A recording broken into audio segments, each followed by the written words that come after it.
السلام عليكم ورحمة الله وبركاته، مرحبا بكم في قناتي، أهلا وسهلا بكم في مطبخ رمانة، مرحبا بكم ديما ديما. أيامكم كاملة حلوة حبيباتي. اليوم جبت لكم الطاجين الحلو، ما شاء الله بنة، ما شاء الله ولبها، شوفوا كيفاه يجي يسخف كيما نتاع العراس. وجبته لكم غير بطريقة سهلة خلاص، وطريقة قديمة نتاع بكري. الطاجين القديم اللي نديرو فيه اللحم، يعني دركا الأغلبية ما نديروش فيه اللحم، بصح هذا جبته لكم بطريقة قديمة. شوفوا واش عندي. عندي هنايا عين بقرة شريت بحوالي 80 ألف، على بالكم كلش غالي. وشريت ب30 ألف بشباش، وشريت ب20 ألف عين بقرة، وعندي اللوز، وعندي الشباح الصفرا، وعندي حبة قارص، وعندي القرفة، وعندي نجمة الأرض، وعندي شوية قرنفل راح نديرو في البصلة. قُلت لكم الطريقة تاع بكري خلاص، بصح هذا هو يعني الطاجين الأصيل اللي يديروه بكري ويديروه درك بالعراس. شوفوا حبيباتي، حطيت مغرف مارغرين، ما تكثروش المارغرين باه ما تجيش هكا فوق الوجه تاع الطاجين. وحطيت اللحم، يعني اللحم قصيته طراف صغار هاك باه يطيب مليح. وحطيت البصلة ورشقت فيها شوية قرنفل، وخليتهم يتقلاو. طريقة سهلة خلاص ويجيكم كيما يحب الخاطر. حتى السكر ما يجيش مسكر بزاف ويجي مليح. هنا لازم نحطو السكر. أنا واش حطيت القرفة ونجمة يعني 2 حبات تاع نجمة الأرض، وقلت لكم راح نحط 2 مغارف تاع السكر باه يطيب فيه اللحم باه يجي حلو. السكر ما نحطوش تاع الأول، هذا هو السر اللي يخلي اللحم نتاعنا ما ييبسش. هنا حطيت رشة نتاع فلفل أبيض، إذا ما عندكمش ما ديروش الفلفل الحلالة. درت قشور الليمون ثاني يعطيه واحد اللون ويعطيه البنة على الكيف. شوفوا حبيباتي، دركا نحط 2 مغارف تاع السكر على الأول برك، باه اللحم هذاك يطيب حلو. بصح ما يعني كي نحطو سكر من الأول راهو يبس اللحم نتاعنا. من الأحسن نخليوه على الآخر. دوك تشوفوا معايا الطريقة سهلة خلاص وواضحة جدا.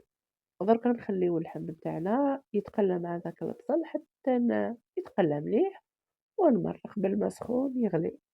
حطيت 2 كاسرونات، يعني غطيت هذاك اللحم وغطيت البصلة وخليتهم يطيبوا، ونروحو نفورو الفواكه نتاعنا. هنا قلت لكم عندي غير عندي 80 ألف عين و20 ألف زبيب و30 ألف مشماش.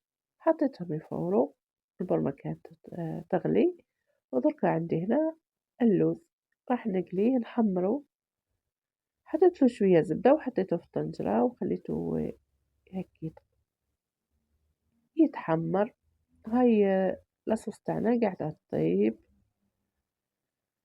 هذا هو الطاجين حبيبتي، الطاجين الحلو اللي لازم في رمضان نديروه ديما يرافق الطابلة نتاعنا. كاش ما ناكلوش نحبوه يكون.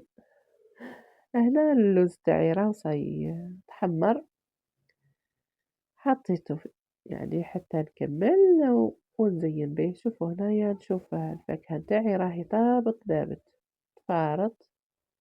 دركا هنايا ما تحكمش معانا طياب مليح، نحطوها طيب شوية بركا ونطفيو عليها. نرجعو لاصوص، نشوف طراش اللحم إذا طاب، نصفي لاصوص تاعي ونحط الفواكه. شوفوا اللحم راهو طاب، نقّصت عليها النار وخليته يعني غلقت عليها وخليتها حتى طاب اللحم مليح. دوكا نروح نصفي لاصوص تاعنا في الصفاية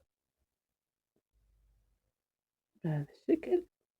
دركا هنا نحي غير هذاك الطرف تاع اللحم والباقي نطيشو، كيما البصلة هاذيك نطيشها بهذا الشكل. ها شوفوا هذه ما نحتاجوهاش، نرموها. دركا هنا نجيب نكيّل لاصوص نتاعي. إذا دارت لي كاسرونة ندير نص كاسرونة سكر، يعني كيلة بنص كيلة، 2 كيلات بكيلة تاع السكر. ها هي لاصوص تاعنا دارت لي كاسرونة. نرجّع الكاسرونة تاعي لاصوص تاعي في الطنجرة الأولى بعد على هذاك اللحم، ونروح نجيب السكر، نقيّس هنا ندير قل من نُص يعني قل من نُص، واللي يحب الحلاوة يدير نُص قد قد. هذه هي لاصوص تاعنا سكرناها دركا حطينا فيها السكر ونردوها فوق النار نخليوها تغلي حتى يذوب هذاك السكر.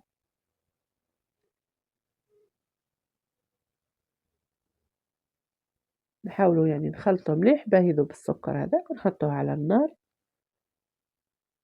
نار قاوية يعني ما يهمش، ونحركوه حتى يذوب هذاك السكر ونغلقوا عليها نخليوها حتى تبدا تغلي باه نحطوا عين بقرة والمشماش والزبيب. أنا راني حطيتهم في الكاسرونة حتى هما تقريب كاسرونة ناقص ربع. درك لاصوص تاعي راهي غلات، نجيب عين بقرة والمشماش والزبيب نحطهم مع هذاك اللحم اللي في الطنجرة ونزيد شباح الصفرا. شوفوا هذا راهو ما يتكسر ما والو، يعني الطريقة راهي ناجحة والطريقة راهي في القناة، فيديو راهو في القناة وما طلعش يعني ما كانش مشاهدات، يعني طريقة ناجحة ومليحة. تبعوها حبيباتي إذا عجبت لكم، يعني طريقة راهي ما كانش يعني أنجح منها، أنا ما نستغناش عليها. زدت ضفت شوية لوز، اللوز ثاني كيطيب مع الطاجين يعطينا واحد البنة على الكيف لهذاك الطاجين، ورجعت العرف هذاك نتاع القرفة وخليته يغلي في عقلو، ونحاولوا يعني ما نخلطوش مليح. كي يغلى معانا قريب يطيب حطيت فنجان تاع ما زهر، فنجان معمر بهذا الشكل، ونخليه يزيد 5 دقايق ونطفي عليه. هذا مكان باش كيفاش تعرفوا باللي الطاجين تاعكم طاب. شوفوا العين تاعنا تنفاخ والزبيب كيف كيف واللاصوص تاعنا ترجع هكا ثقيلة وتبرك. هذا هو الطاجين تاعنا راهو طاب. هنا نطفيو عليه. شوف كل حاجة حافظت على شكلها، يعني ما تخلطش معانا وما جاش كحل، جا باهي على الكيف كيما راكم تشوفوا. اعتمدوا هاد الطريقة حبيباتي، الطاجين تاعكم راح يجي مع شهر رمضان كامل مليح. شوفوا راهو طاب، دركا نحطوه. جبت صحن نحط الطاجين تاعي طاب، جا ما شاء الله. خصوص الناس اللي تحب الحلاوة زينته بشوية لوز. درك تشوفوا معايا هاهو هاهو خدمته كملته وجا ما شاء الله. شوفوا شباح الصفرا نتاعنا كيفاه تجي، وتجي معسلة لداخل تشرب لاصوص وتجي بنينة على الكيف. ماذا بيا تسيوها، تسمى الطريقة راهي ناجحة وساهلة خلاص. قلت لكم الفيديو راه في القناة، وإن شاء الله يعجب لكم هذا الطاجين، ونقول لكم صحة فطوركم وكل عام وانتم بخير يا رب العالمين.